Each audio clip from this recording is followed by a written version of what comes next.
Hey guys, so in today's video we're going to be doing something a lot different than all my other content, and we are going to be discussing a unsolved murder. I've always been intrigued by these type of videos, like murder cases, unsolved murder cases on YouTube, just me, but I've never done one myself.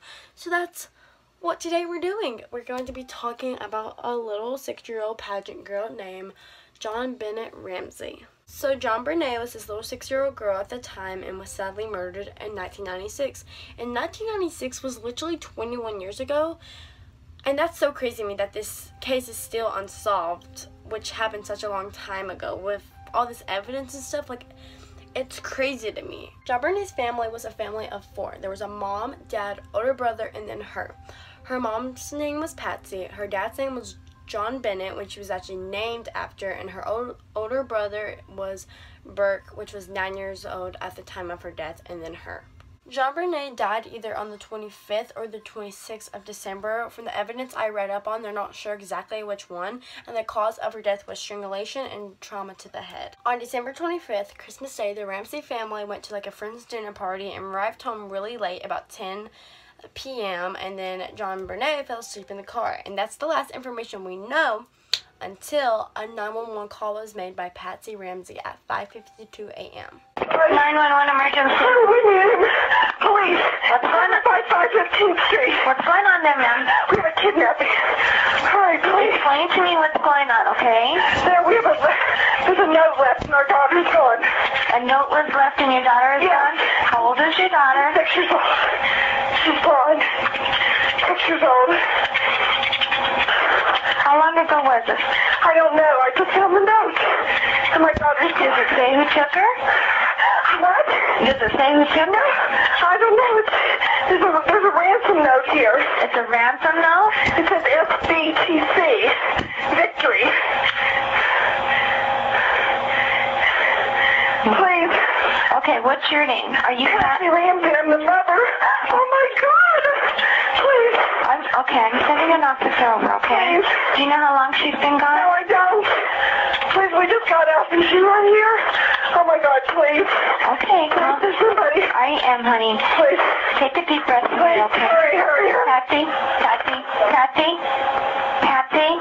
As you can hear on this 911 phone call, Patsy is freaking out, thinking her daughter's been kidnapped, found this strange letter like any parent would be if they thought their kid was kidnapped. Just freaking out and hysterical. And the lady operator, 911 girl, was named Kimberly, and she said while all this was going on, the weirdest part about this phone call was the last 6 seconds. The last 6 seconds of this video is at first inaudible, you can't really understand it, but then they clear it up a bit and you can hear what seems to be Patsy's voice in an immediate change of the way she was speaking. The 911 operator actually got interviewed on the CBS interview documentary thing I watched, and she said herself that the tone of Patsy wasn't the same.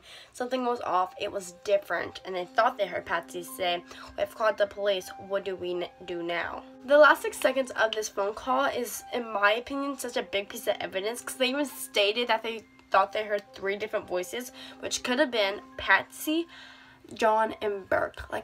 Just think about it. This could have been held against them because they said Burke was asleep at the time, but then they thought they heard Burke say, "What did you find?" Which is weird, because why would they lie about that?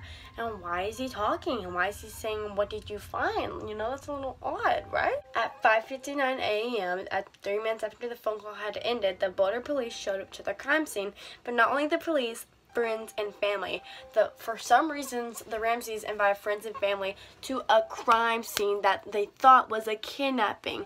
And the Boulder police, they did a horrible job in this case, and it's probably why it's still unsolved, because they let so many people into the crime scene. Since the police let so many friends and family into the crime scene, a lot of this evidence has been contaminated. At the time, they did think it was a kidnapping, so everybody was looking around the house, but I can't express this enough. They shouldn't have let so many people in the crime scene, because so much evidence was taken away, and it just makes me angry. This case is maybe could have been already solved, but no, they just let so many people in the crime scene that just messed it all up.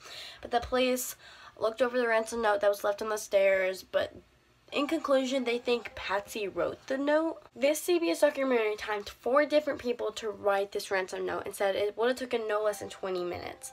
So you're telling me these kidnappers trying to kidnap a person, quietly, halfway through with the body still in the house, just thought, hey, let's write this ransom note, okay? But they had to practice it, write it 2.5 pages long with Patsy's notebook and pen, and put the notebook and pen right back where the Ramseys had it.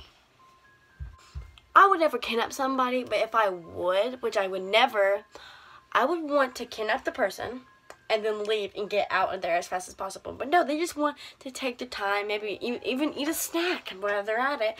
But no, like, someone could have easily woke up and saw them, had to pee or something, but no, they just spent so much time on it. Like, it just doesn't add up. So they started off the note with introducing themselves and saying they are a small group of individuals that represent foreign fashion, which is really weird that they were like little themselves. Like, when you want something, which they wanted money, $18,000 worth, but we'll get into that in a minute.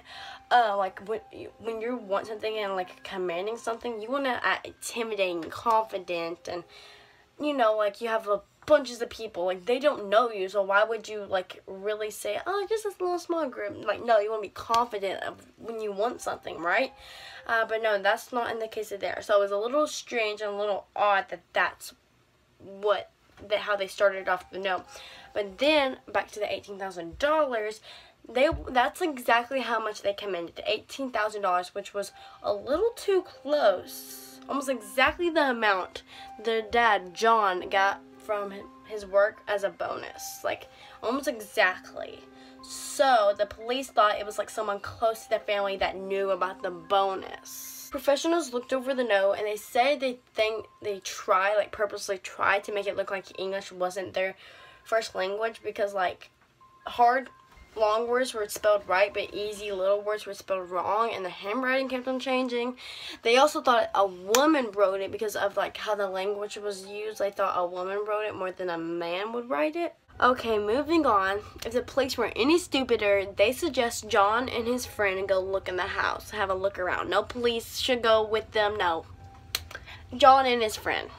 So John and his friend go look around, and John, the dad, decides to go have a look in the basement. And that is when JONBENET's body was found. John found her with a garrote around her neck, duct tape on her mouth, and her hands tied behind her back. The only weird thing about this is that the way her hands were like over her jumper, she could have easily got out of it if she was alive when her hands were tied behind her back. If she was alive when it happened, she could have easily escaped it. But John decides to pick her up, because she was like rolled up in a blanket, to pick her up and put her in the living room.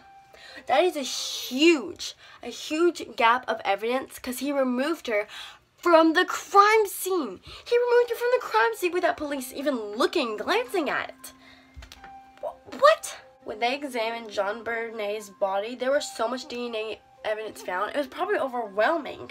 They found, listen to this, they found traces, proof, under her fingertips of 1 woman and 2 male, which in my opinion, I think, using my brain knowledge, I think it was Patsy, Burke, and John. But you know what they said? They said they couldn't see. It was too small to determine if it was blood, skin, or tissue. Are you kidding me? Are you kidding me? They also found some DNA of a male on her leggings and underwear, and it is possible that she could have been sexually assaulted when she was alive or at the night of the murder, but this has not been confirmed if she was sexually assaulted. And there's also fiber on the duct tape from Patty's jumper. There was so much DNA evidence found, but it was all undetermined because it was so small and didn't match any of the family members, which I think, again, my opinion, please respect it, I think that's just a cover-up. I think that is an excuse. I don't think, if there's so much DNA, at least some of it could have been determined. Like, if there was so much, at least one little piece was determined, okay? They said the DNA on her leggings could have been from the people who made it at the factory and like sent it away to the store, and the Ramsey family just didn't wash it before they put it on JONBENET,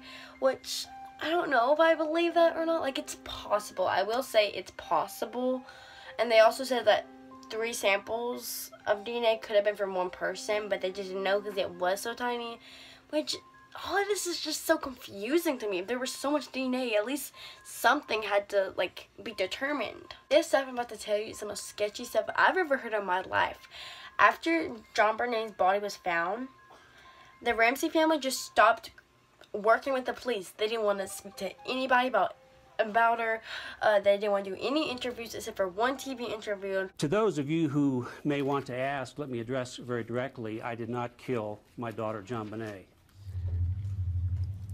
I'm appalled that anyone would think that John or I would be involved in such a hideous, heinous crime. But let me assure you that I did not kill JonBenet. I did not have anything to do with it. I love that child. They didn't tell anybody about this interview, though. They didn't even tell their lawyer that they hired 2 hours after the body was found. Yeah, you heard that right. They hired a lawyer at 2 hours after their daughter's body was found. That's some sketchy stuff, especially as, like, how fast they hired a lawyer. Like, why would they need a lawyer that fast? Now, time to get into some theories. The first theory we'll be talking about is that someone in the family actually did kill JonBenet. This guy named Michael Hilgoff admitted it on tape recording, that he killed her. But there wasn't enough proof shown, and he killed himself 2 months later. But some people suspect that he was forced to say that he killed her, and that he was murdered because he knew too much, which is actually, sadly, really possible. There was also this other guy named John Mark Carr, and he admitted to kill JonBenet, but literally the police proved that impossible because he was all the way in Georgia at the time of her death. So, that's literally impossible. But this next theory is very possible, and it could happen really to any person. But I don't believe it. My final thought of who killed JonBenet is going to be at the very end of this video. So stay tuned if you want to hear who I think that killed her, if you even care. But this one is possible, and it kind of goes along with the intruder theory.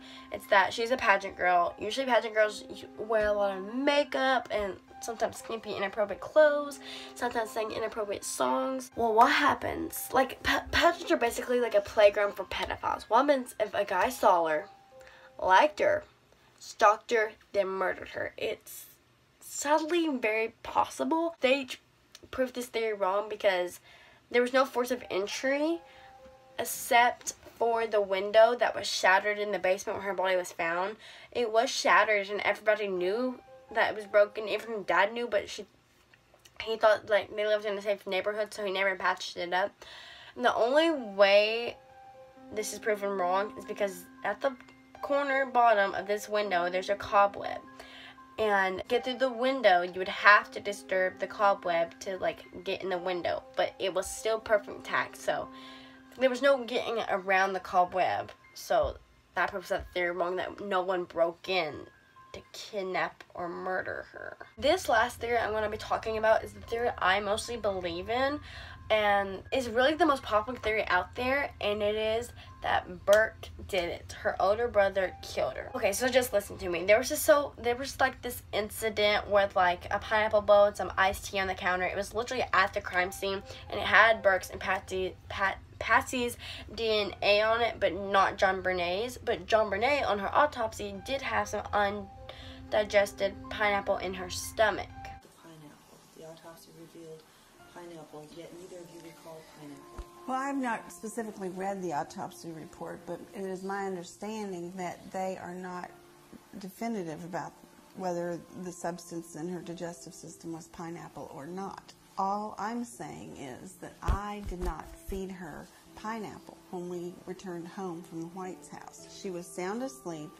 She was put in her bed and tucked in good night. What have you heard about pineapple? Well, we were asked, did JonBenet eat pineapple, and because apparently it was found in her system. I think part of the question was, what did she eat it in when she got home?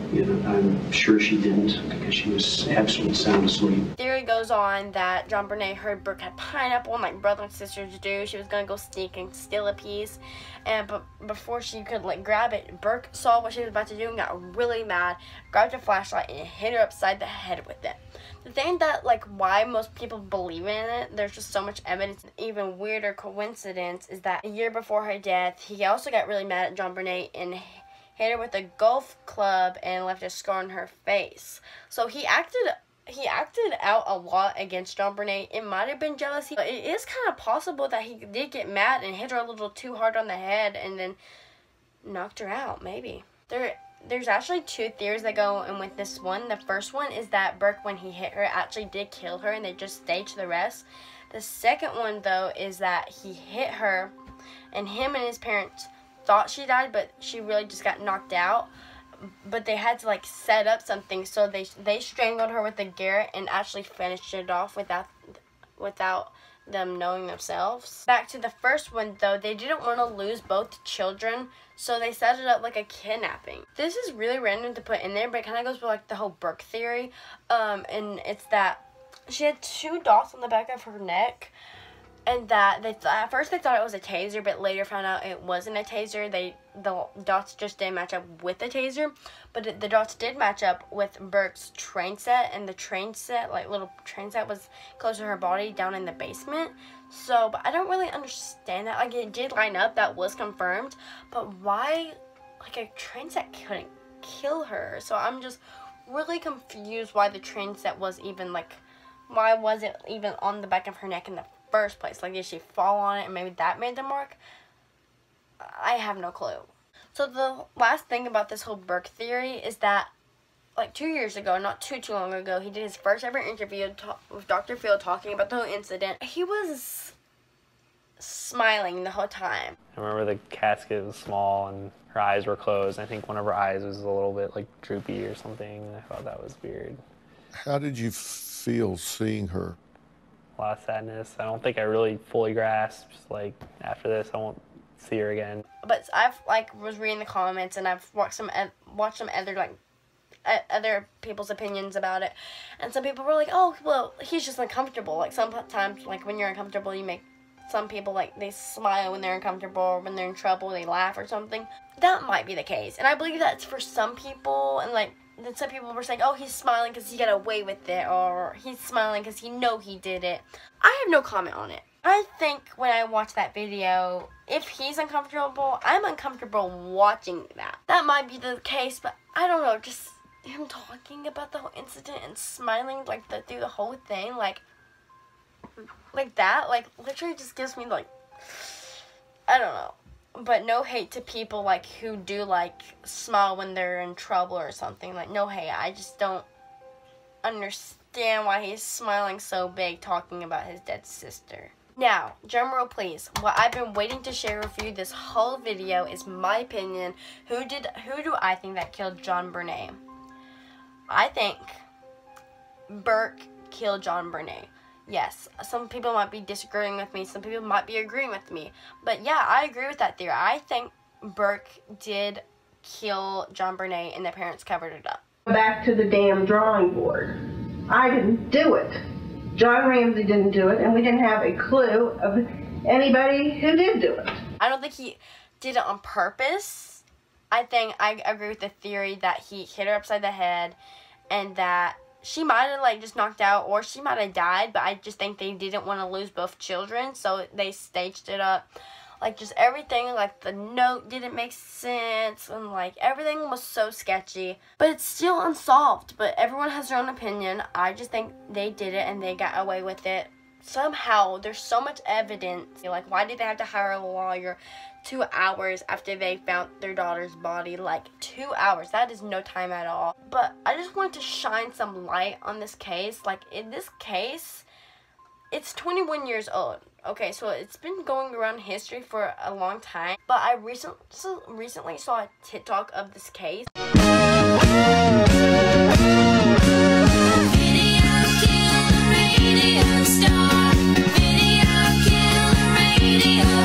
I was really interested in it, and now I know all this information, and now so I wanted to spread like the light back to it, because I think we need to figure out who actually did kill JonBenet. Maybe I'm wrong, maybe I'm not wrong. I don't really know because it's unsolved, but most people, that's what I think. I think Burke did it. So comment down what you think. Thank you guys so much for watching this video. I hope this case gets solved really fast, like 21 years, like holy crap. So yeah, my butt is numb. I've been sitting for like the past 4 hours.